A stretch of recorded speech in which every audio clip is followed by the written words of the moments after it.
ஒரு நாளைக்கு 48 கோடி சம்பாதிக்கும் இந்தியர்.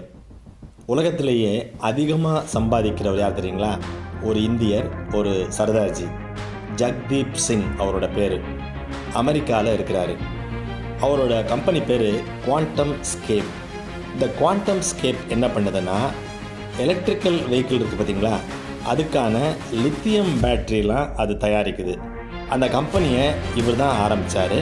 அதோட சிஇஓவும் இருக்கிறாரு. அதனால் அவருக்கு சம்பளம் ஒரு நாளைக்கு 48 கோடி ரூபா வருது. வருஷ சம்பளம் கிட்டத்தட்ட உங்களுக்கு 14,000 கோடிக்கு மேலே அப்படிங்கிறாங்க. இவ்வளோ சம்பாதிக்கிறவர் உலகத்திலேயே இவர் தாங்க. ஒரு தனி மனிதனாக ஒரு கம்பெனியோட சம்பாத்தியம் இவ்வளோ தான் பண்ணுறாரு. இவருக்கு ஈக்குவலாக யாருமே கிடையாது. எந்த நடிகனும் சூப்பர் ஸ்டாரும் கிடையாது, ஹாலிவுட் ஸ்டாரும் கிடையாது, பெரிய பெரிய பணக்காரங்க கூட கிடையாது. அவன் கம்பெனி இருக்கும், ஒட்டுமொத்த பணம் விட்டு இருக்கும் மொழியே இவ்வளோ அதிகமாக சம்பாதிக்கிற ஒரே இந்தியர் ஜக்தீப் சிங் தான்.